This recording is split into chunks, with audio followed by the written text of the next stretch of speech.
Thank you, everyone, for joining us tonight. I just want to give an extra special thank you to the Nora Roberts Foundation, who is one of the reasons why we're able to do things like commissioning and having these chats. And as well to all of the donors to the James Krieger Fund for New Music, which again was created for commissioning and for projects just like this. And this is our second commission from the Krieger Fund. And we are very excited to continue that work. Before I hand it off to Miles, I also want to make sure to invite you all to our concert on May 11th, Visions, 5 p.m. at Church of the Epiphany, where you can hear the world premiere of the piece that we're about to hear about. So with that, I will hand it off to Miles. Hi, everyone. Good evening. I'm very excited to host this usually Meet the Composer session, but tonight it's actually Meet the Composer and Poet session with Arianne Abela, composer, and Ruthie Prillaman, poet. We have commissioned both of these incredible artists, and they have actually collaborated quite a few times in the past. And so in this concert, we're performing a brand new work called Surface, which is written for TCS with original text by Ruthie and music by Arianne, but we're also performing Because You Sang, written in 2020, and then also Night Sky, What Do You Know, composed and written in 2021. For some more background, Ruthie is a writer, a poet, musician from Potomac, so from nearby here in DC. And after a childhood of reading books and playing in extremely niche rock bands, Ruthie studied English at Yale and received her MFA in screenwriting from the University of Southern California. She has had a career that's involved theater, documentary, classical music, opera, and film, and she currently lives in LA where she writes for television. She is also going to attend the concert on May 11th, and her family still lives nearby DC, and she is also going to be on a book tour for her new book called Maple's Theory of Everything, which is a young adult book that is illustrated as well, and I've looked through it a little bit. It's really, really fun. So we will welcome Ruthie in a couple of weeks. And then Arianne Abela is the director of choral programs at Amherst College, where she directs the renowned Glee Club and concert choir and teaches beginning voice class. Arianne is the artistic director of Kaleidoscope Vocal Ensemble, a professional chamber group that celebrates racial, ethnic, and gender diversity. She is also involved in opera and has conducted a great deal in the Detroit area. She received her doctorate in conducting from the University of Michigan with Jerry Blackstone and Eugene Rogers. So without further ado, I give you Ruthie and Arianne. Welcome, Ruthie and Arianne. Hi. Hi, Ruthie. Hi, Arianne. Thanks for having us. Yeah, thank you so much, Miles.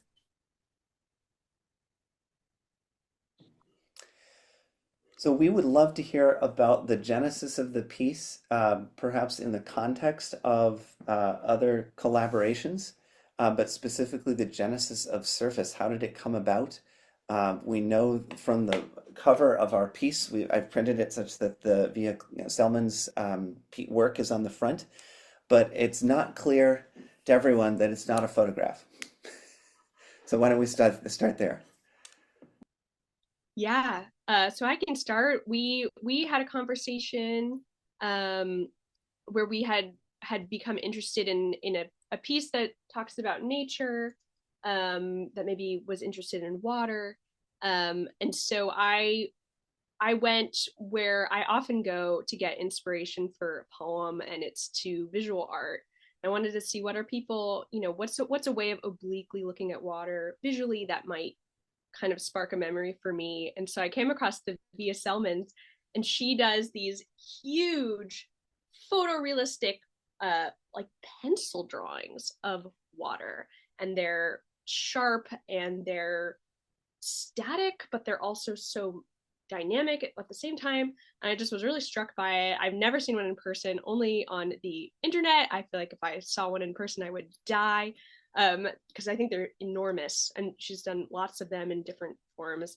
And so that kind of gave me this idea of thinking about the surface of the water as this metaphor for the future, for like the fear and uncertainty of confronting your future. And that kind of gave rise to this memory of kind of jumping in the water for the first time as a kid, and how terrifying it is, but exhilarating, and how that feeling of confronting that uncertainty is kind of something that we repeat over and over as we get older. So that was kind of where the poem and the art came from for me. So I don't know if Ariana has No, how did it come to I mean, the only thing I want to add to that, and first of all, hi everybody. I just wanted to say that I have 3 kids and a puppy. So there might be a lot of extra noise around me when I talk, but so just to give you a warning. Um so I also am really interested in visual art. And so I love that Ruthie, hold on. Hold on, Hazel. I love that Ruthie is inspired by art because it speaks to me as well. And when I saw that painting for the first time, and when I saw that, actually it's charcoal, isn't it? I I mean totally? it's mesmerizing because it really doesn't look. It really doesn't look like. Sorry, I'm so Hazel. Just turn off the TV for a minute, okay? Um, it doesn't look to me like it's a, a drawing at all, and I was really struck by the use of darkness and light in the drawing, and it's just I wanted to portray that in the music as well. So yeah, anyway, I Ruthie and I have shared so many different works, and a lot of them go back to nature, and which is something I think we both love very much. So yeah. Yeah, very cool. And Ruthie, can you remind me the image of or the idea of a child jumping in the water for the first time, was that your memory, or is it just the sort of like, was it specifically personal, or was it sort of the idea of a child jumping in? Well, it came to me because I do have a very specific memory of going into the pool the first time and being told, no, no, stay on the side, like you're too little to go into the pool. And as soon as my mother turned around, I was like, I'm going in. And it was really scary and really sort of shocking to go through the water in that way. So there is this very formative memory that it came from. I kind of like wanted to extrapolate it and put it into a place that was almost conceptual, because the drawing is like so conceptual, but it also is so tactile. Um, but yes, it was one of my earliest memories is jumping into the water.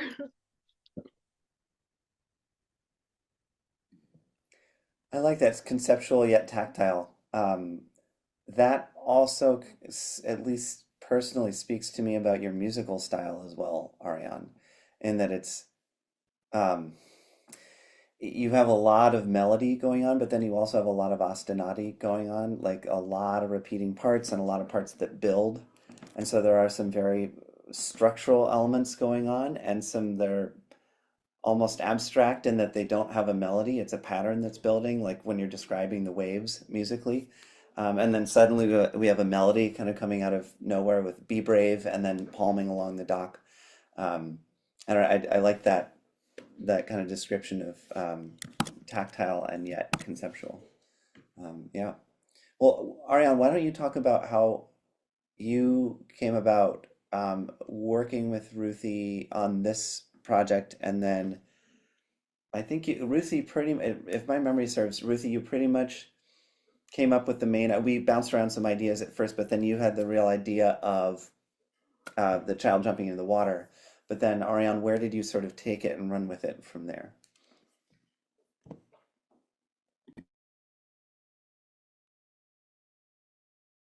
um, yeah, well, I, I think we had talked about nature, and I came back with a couple of different idea approaches. And this one seemed to be the most resonant, kind of the most like clear in terms of the image. So um, that's kind of, and that was sort of where my involvement stopped, and I passed it to Ariane, and she kind of took it away. Miles, can you just repeat the question again? Because I had a lot of screaming around me. Oh wait, sorry, unmute. Yes, we came up with the concept of the poem, and then we talked about it. But then, where did you sort of take it from there and run with it? How what was your process for taking it? Um, so I just love that Ruthie and I have done so many projects together, and it's like really special. And I do feel like a lot of the pieces have ended up very different from one another. So I actually think that's been really, really neat. I mean, I always, whenever I'm writing anything, I take the text and I read it a million times.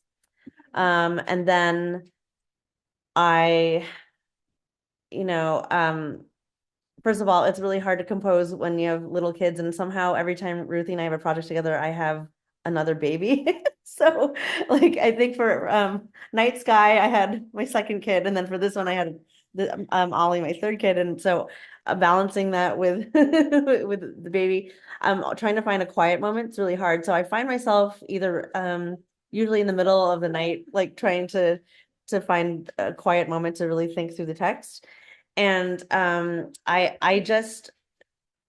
I usually just sing through the lines or like speak the lines in a rhythmic way and then write down rhythms that work with the flow of the text. So yeah, I start that way. And then for this in particular, I knew immediately that Ruthie, maybe you can go over the structure a little bit more of the poem, but I knew immediately that there was, like this reflection and shape to the text that I wanted to reflect in my music as well. So I wanted it to have like symmetry from the beginning to the end and kind of have it move towards the center. Um, and actually, I also I think at one point I emailed Ruthie and said, Ruthie, can we add a line um about more about fear and more about the complications of jumping in the water, because I felt like it needed that to balance this excitement and joy. And so that helped as I was a little stuck for a minute, and then as soon as Ruthie sent me those other lines, it kind of helped to make that reflection for me. um but yeah, the to me, water, I mean, I have my own fear and joy from water. I don't I actually don't know how to swim. And so I get nervous when I'm in water, but I also want to live next to water because it's my favorite thing in the world. So I have this funny relationship with water in that I love and also fear it. And so I that's kind of in there as well in the music. Um but yeah, so I basically just took Ruthie's text and just tried to come up. I just sing things and like see what feels like the right melody. Um and yeah, that's kind of how that got started, I guess.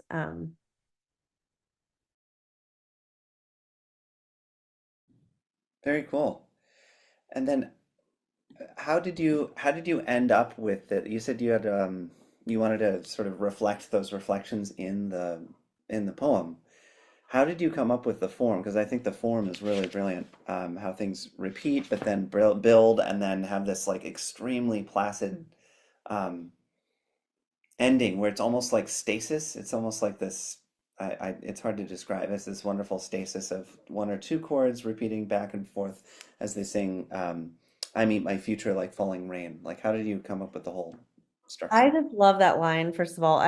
Um I actually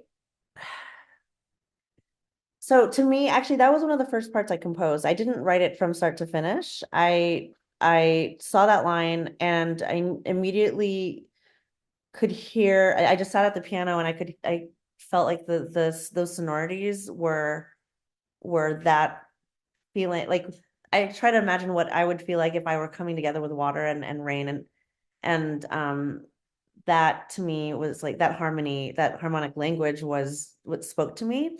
And I remember I was actually like, it was late at night. I was nursing my little, now 1 year old, but, and the rain melody and the soprano part, just kind of was playing through my head over and over. And so I immediately like wrote that down and wanted to add that because it just kind of played um, played in my mind. And then when I read the first line, that's the melody that came to mind as well. And so I just knew that at that point I need to start and end it with that same melody to sort of capture this.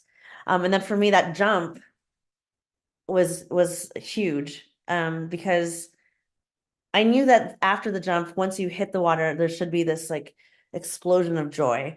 But what really I really wanted to frame around was the silence, right? That like breath that you take in when you're jumping, and like it's completely silent until you hit the water. So that everything kind of went around it, and so I knew I had to use that as the centerpiece and then move everything out. Um, so actually, I wish I could wait. Actually, if you hold on a minute, I can show you a diagram I drew. Just a second.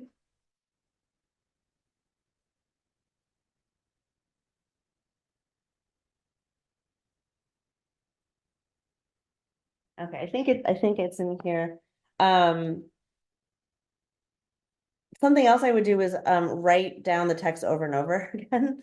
Um, I would write it on like just on pieces of paper all the time. So here's me just like writing the text over and over again, writing different pitches that I thought would maybe make sense together, and then just trying to look at the structure. And then um and this is me doing this at night, I think when everyone was sleeping, so I couldn't really write or like listen to things. But so instead what I did was write numbers, which was for pitch degrees. And so I ended up trying to write it and draw arrows for myself to show like which lines were gonna be linked musically to each other. And I just remember being like, oh, this is gonna work. Like this can really this will work. And so sand clutches at my tender feet, and the music later, I kind of was like, okay, I need to come up with a melody that will work for both. But I first came up with the sand clutches at my tender feet melody. Sorry, there's a lot of screaming in the background. So yeah, I think that's kind of what happened. I started with the end, and then the beginning, and then the middle kind of just ended up writing itself around that breath, that silence. Very cool. Thanks for that. I'm gonna selfishly also show my diagram for the piece. So here's my diagram of the structure of the piece. Is it upside down? Yes, it's upside down. Great. There we go. So this is what choral Can you nerds make do. yours bigger so we can see it? What's that? Can you make your screen can you Yes, I can. Just one moment because I have to do that. Oh, okay. There we go. So this is what choral nerds do in their spare time, diagramming the structure of the piece and figuring out the dynamics and tempo changes and larger structural areas. So I'm glad we both have a diagram of this piece. Very cool. Thanks, Arianne.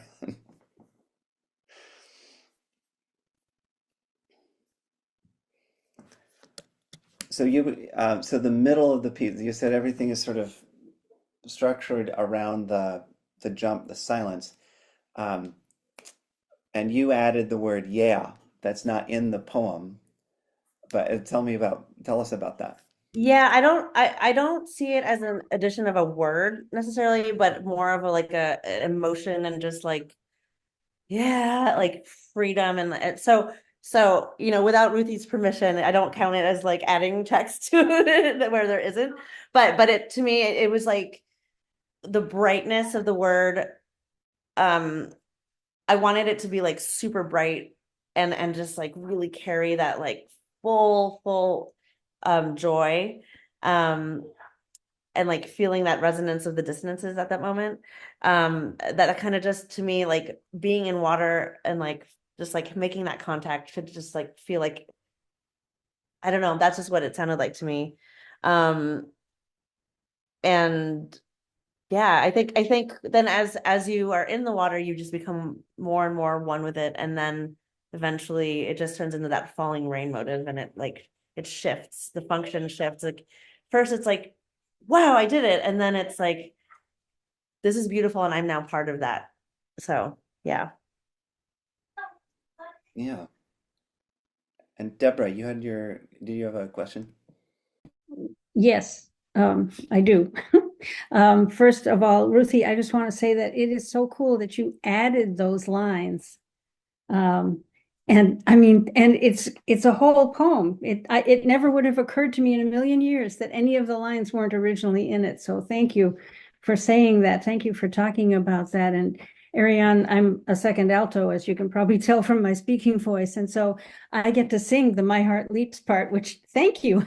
I'm very happy about that. But I also get to sing the yeah, yeah. And I love that part. That is just so great. So I'm really glad that you added that with or without Ruthie's permission.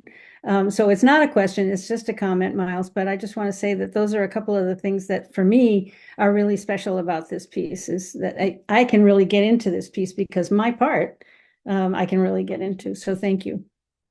Yeah, it was the what will shatter, what cold shock, a dark trough, a shaking thought. That's all new. And I can't imagine it without that section there. And that's exactly what I needed. I was going from shaded with ink to questions posed. And for me, it was like, there's still like there has to be like a darkness and something else that kind of pulls us that we have to go through. And so, yeah, it was perfect. I agree. You needed the questions there for the question posed. Yeah. Yes, yes. It's always the most gratifying to me to be able to work collaboratively to kind of start the thing as a seed and then bring in the voices. And once it starts to take a life of its own, like I've never been the kind of writer that's like my word cannot be tampered with at all. It's like no, like this is supposed to be a living piece that many people put their hearts and brains on. So this has always been something that's wonderful about working with Arianne is that we like really do collaborate through the whole thing, and when the music needs something then I can provide something, and if something is extraneous then we can kind of get to the core of it together. And I'm very excited to hear the yeah. Yeah, You'll love it. You'll love it. it's a really cool moment. Yeah. Thanks for letting me talk, Miles. No, of course. There's also another question from Anthony, one of our bases. Can you talk a bit about all of the conflicting rhythms, why you chose to do that, and how it relates to the overall concept? I sorry, I have this cold. I am, I had to look at that drawing like a lot. While I was writing the piece, I just kept looking at it. And to me, waves are not what I love about waves is that they're not all going the same way. You have them coming back against each other. So one might be going this way and the other one might be going back and crashing into it. And so I wanted to show that with rhythm, and the overlapping. And so that's why we also have a lot of overlapping. Is that I also just love overlapping. Like that's just a style that a compositional style I have. But for this in particular, I was like, I want that to sound like different waves, and everyone has a different part that's kind of crashing into one another, both note wise and also just like rhythmically. So yeah, that's kind of where that came from. Yeah, cool. And then Min has a question. Um, how did you ideate the whispers, stomping, etc.? What made you want to bring in those physical or non-singing components? Yeah, this is actually so fun because Ruthie, I don't think you have any idea what the piece is gonna be like. So you're probably like, what's happening? Um, I I just knew that like, okay, so first of all, I just had the chance to work with a composer named Jaakko Mantijärvi. He came to Amherst and did a workshop with us, and he has a piece cum calamitatis maritime, and oh my gosh, we just did it this semester, and it's really hard. But he begins it with a lot of speaking, and I talked to him about it and was like, I kind of want to do an ode to you in this piece I'm writing. Um, and so I kind of thought that would be interesting, but I also, thought about what water is like. Water comes in so many different forms.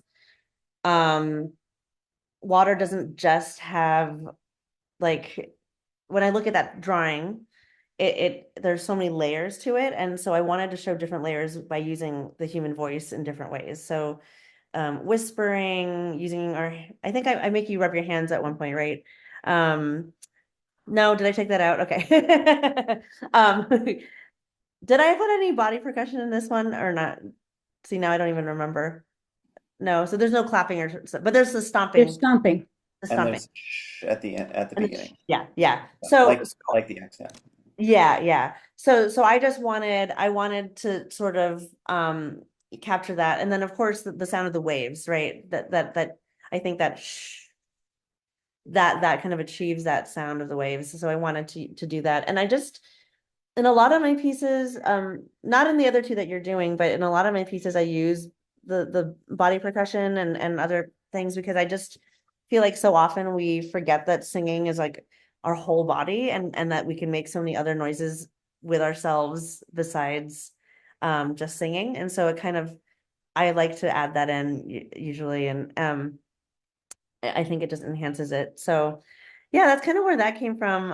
And I just think the stomping, I don't know, how is that working? Is that going well? Yeah, I think I actually saw a different choir do that once before. Um, it was the Young People's Chorus of New York, and they did that. They added it to a piece that they were singing. It wasn't written in the piece, and it was so cool. They just he just pointed at them and then they stomped, and it really sounded like thunder. So I wanted to add that because I remember being really moved by that many years ago, and I found it really effective. So yeah.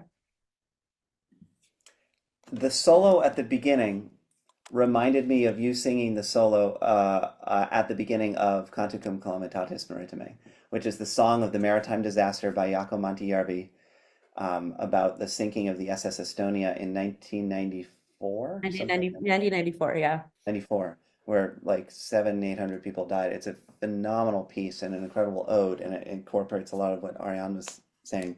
And Arianne sang the solo at the beginning, which is sort of folk-like, has no words, but it's sort of to envision innocence before all this the disaster is portrayed.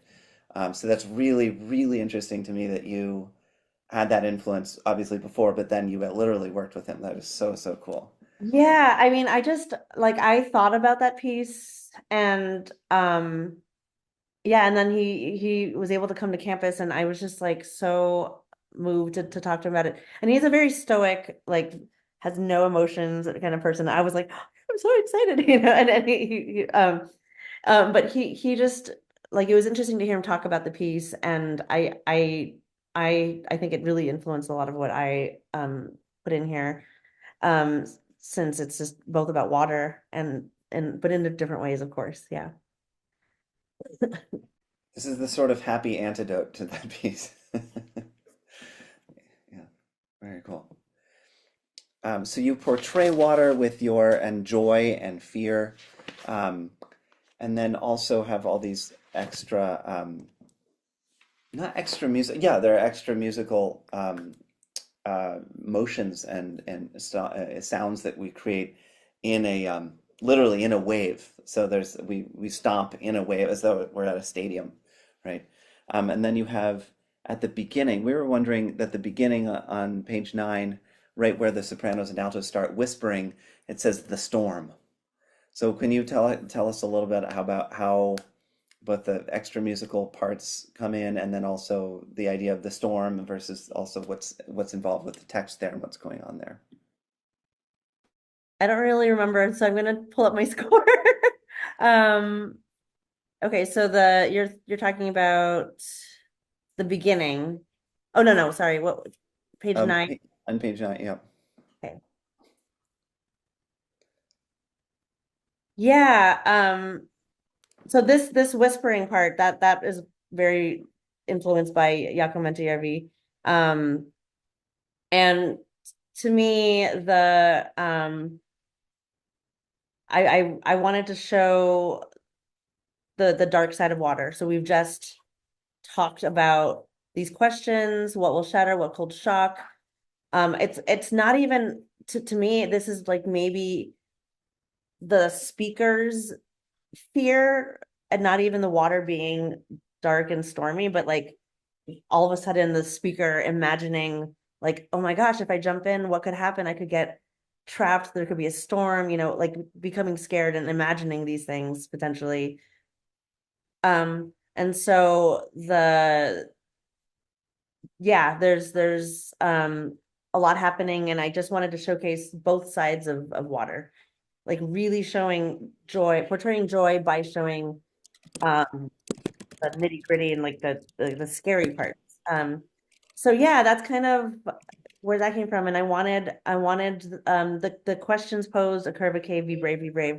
That to me is the voice in someone's head kind of saying like, be brave, you can do this, like talking themselves into it, trying to convince themselves to actually take the jump. Um, and then slowly everybody's like building and building, and we hear the sopranos singing the Oz. That to me was like thunder, sorry, lightning striking, and then you hear the thunder rolling and at the same time, and that's all basically in the person's head. It's not actually necessarily an actual storm, but the sphere can sometimes go out of control and build and build, and that's so I wanted that to be in there, but it's all almost ironic because it's a storm being built on the words of be brave, and somehow that shifts, right? We get a musical shift, and be brave becomes like, okay, we're gonna like we can actually do this, and it changes to like a major chord, and then we have palming along the dock, and where we finally found our place, and we can finally um find enough courage to actually do it. So that's kind of where that comes from. It's this storm that is maybe even just in our minds. Yeah, contrasting the physical storm of, what could be happening on the water, the storm of what's going on in the water, and also what's going on emotionally. Yeah, really cool. Very cool. Um, and it's wonderful that it ends with joy and just how that transforms into something major and confidence. Like the speaker found that confidence. It's really cool. The child, perhaps even young Ruthie, found her confidence to jump in. Yeah. Any questions so far from singers, audience members? Questions posed, perhaps? I have a question for Ruthie. Um, you write a lot of different kinds of things. Do you write differently when you're writing for what you know will be a piece of music versus something else? Oh, hugely, hugely. So, but I would say the one thing that really unifies all of my writing is that it's like very much in my ear. I'm like a very verbal person, and so I'm always writing kind of with an ear towards dialogue. Dialogue and like sung lines are a little bit different, but they share kind of musicality and rhythm, and thinking about how things sound.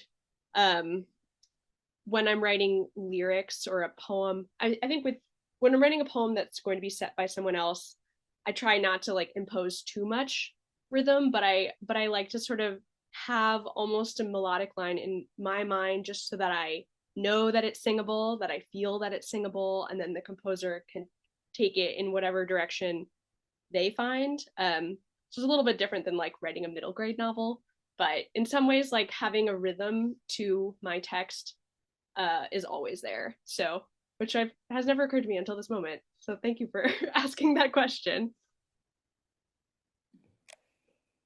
Can I ask a follow-up question? So if you have a melody in your head when you are writing this, and then is it odd to sometimes hear Ariane's version of it to be like, "Whoa, that's not how I pictured it, but cool," or "Wow, that's really not how I imagined it." Oh, it's always way better than what was in my mind. What's in my mind is always like the blandest possible thing.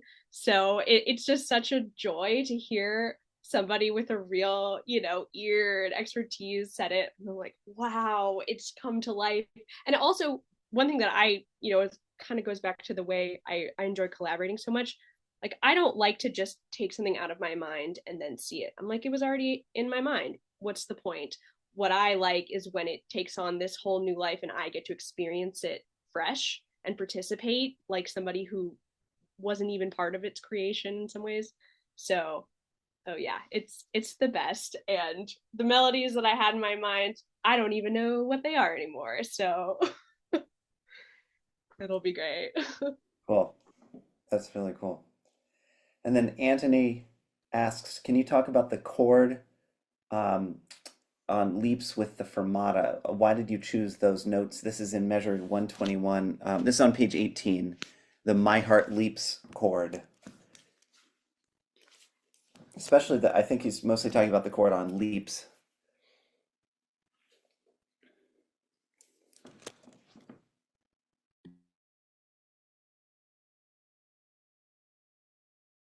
So I think the reason that chord, let's see.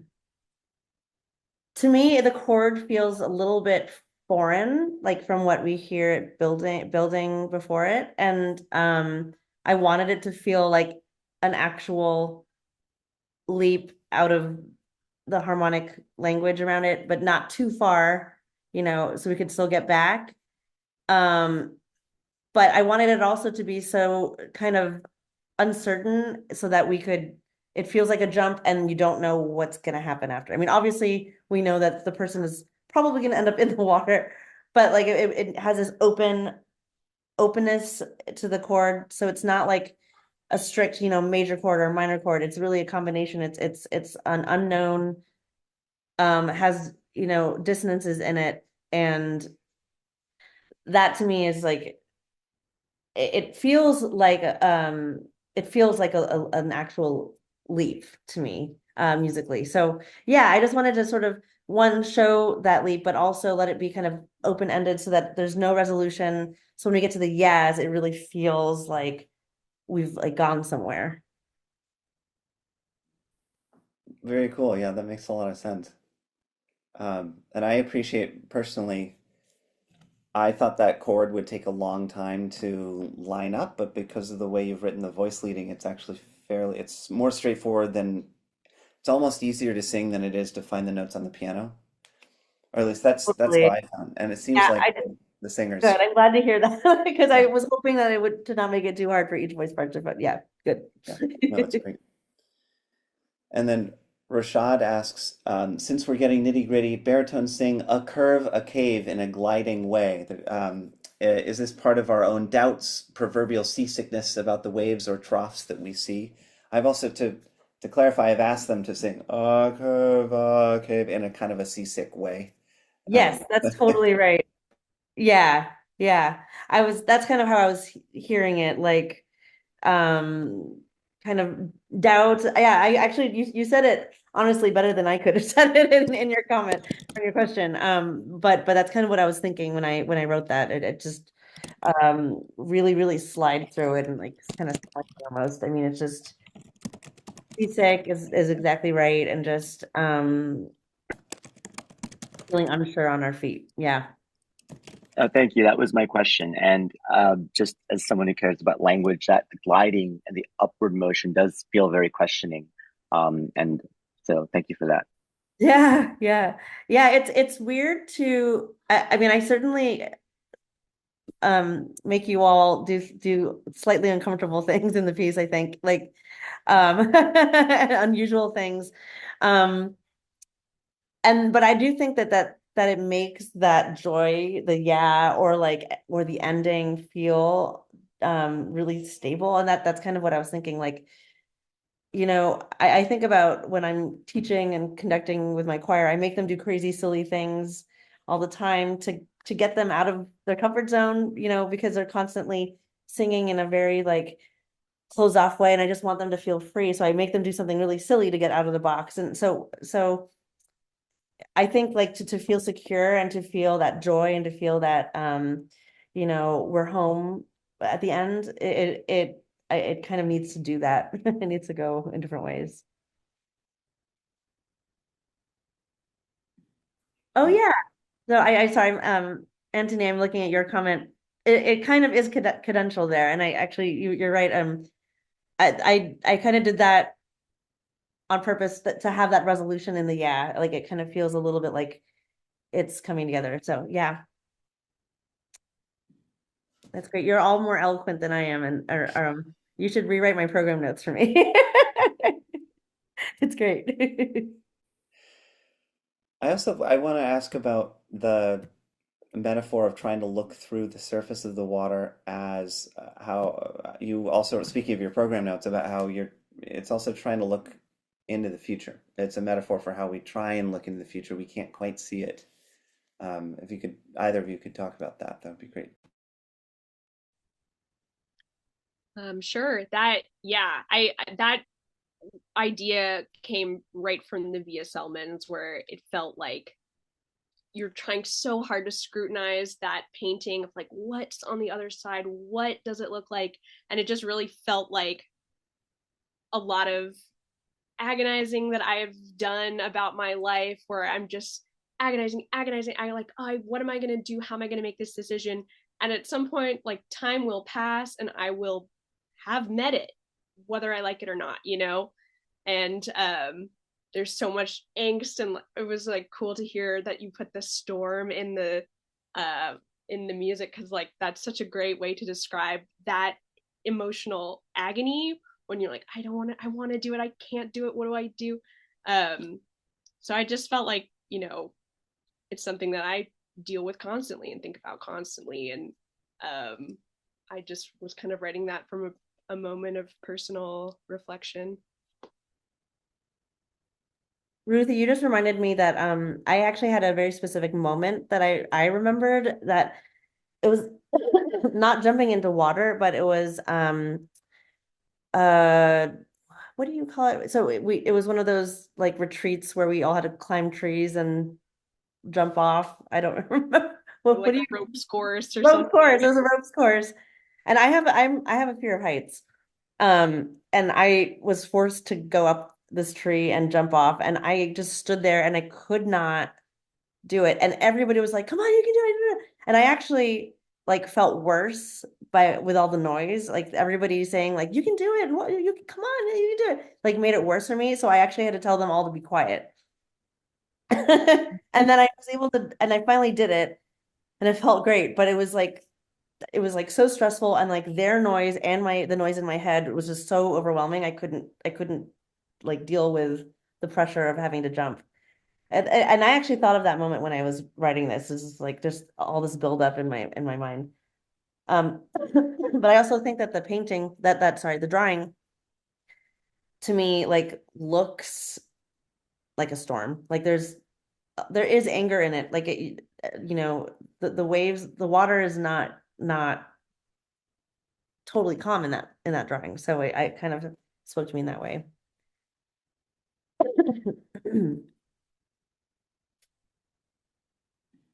Yeah, very cool. And then Adam writes, she wants to know he wants to know about from both Ruthie and Arianne, what are some of the things you turn to for inspiration when starting a new creative project? Are there any things, places, activities that find to be a muse for you? I know you both spoke about visual art and its influence, but if you can talk to that, that'd be great. You want to go, Ruthie? Or I can go if you want. Okay. Yeah, no, go ahead, go ahead. well, the visual for these the last two that we've done, it really was visual art, but also nature, like beautiful photography, like anything. For me, it's like anything that will take something normal that I'm experiencing and I'm just like treating in a regular way of like, oh, I'm so stressed about my life, like, oh, I'm so busy, I'm so tired, but you know, where language is just so banal. If I can look at some other piece of art, something that will make me look at the world obliquely, and suddenly I can find new language to describe what I'm going through. And then I'm never describing anything different than what I'm going through. I just suddenly have new language, or one good metaphor to get me started and to have a new revelation about it.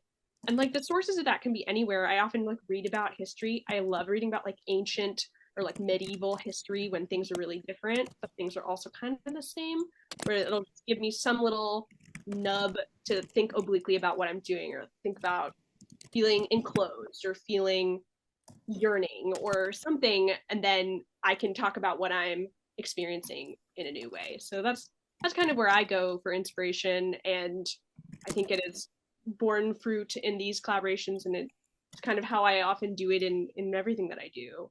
So yeah.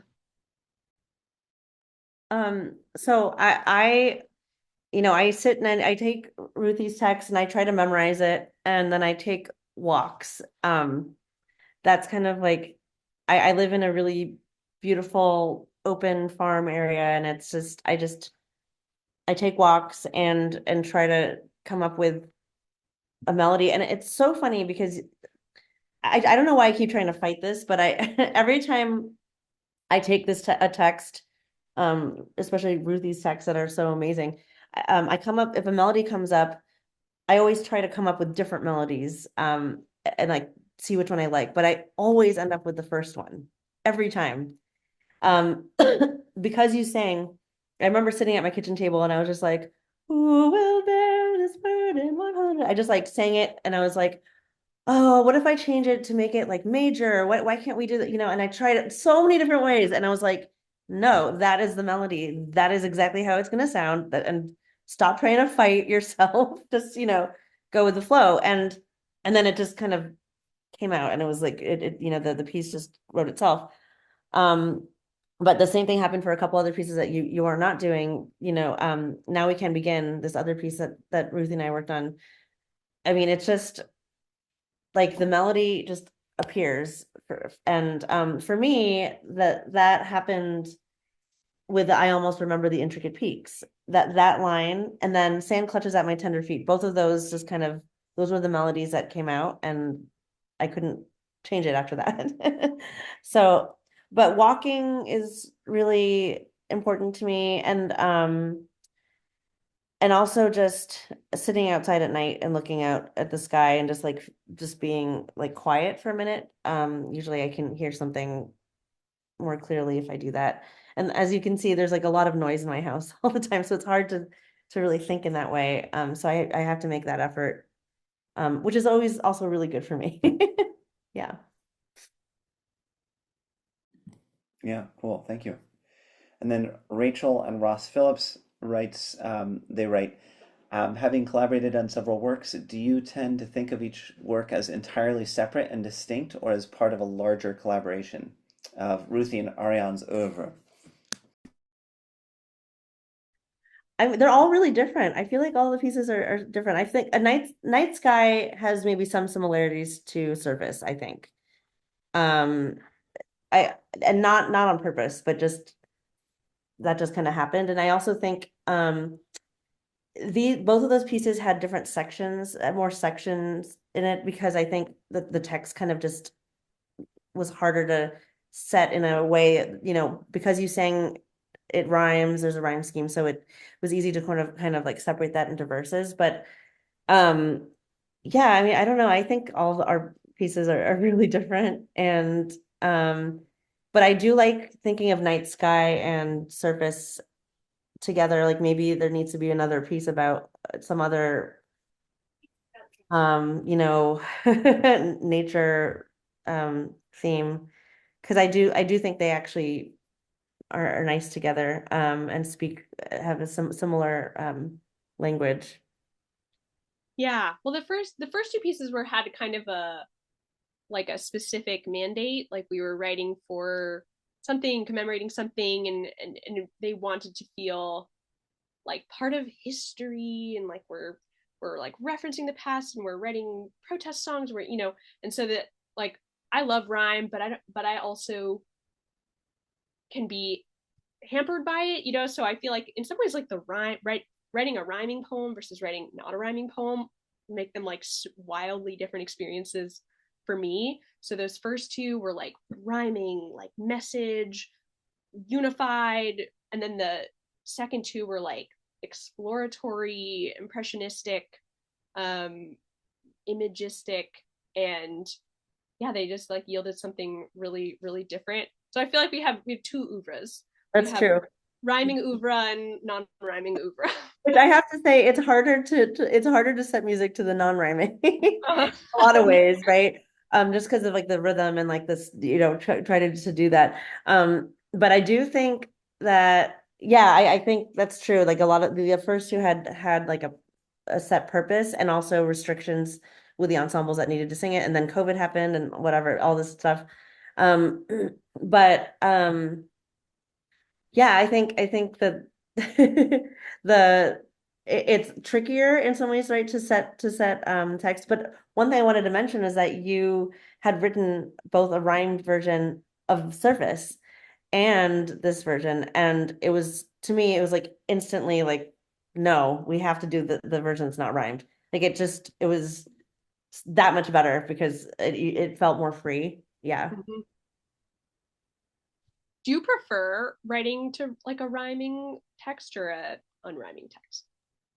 I think it really depends. It's like, because you sang to me, it was easier because I could take that melody and then take it, and it kind of transposed really easily to the other text. And when I tried to do that same thing for Surface, it was harder because I had to alter the rhythm quite a bit more, to get text stress right. And so I don't think I prefer one or the other, but I will tell you that I had a little bit more of like writer's block during this process.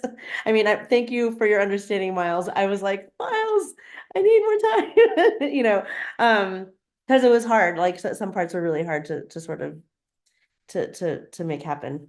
Yeah, structurally. Yeah, great. Well, thank you. We have about 4 minutes, so maybe one other question.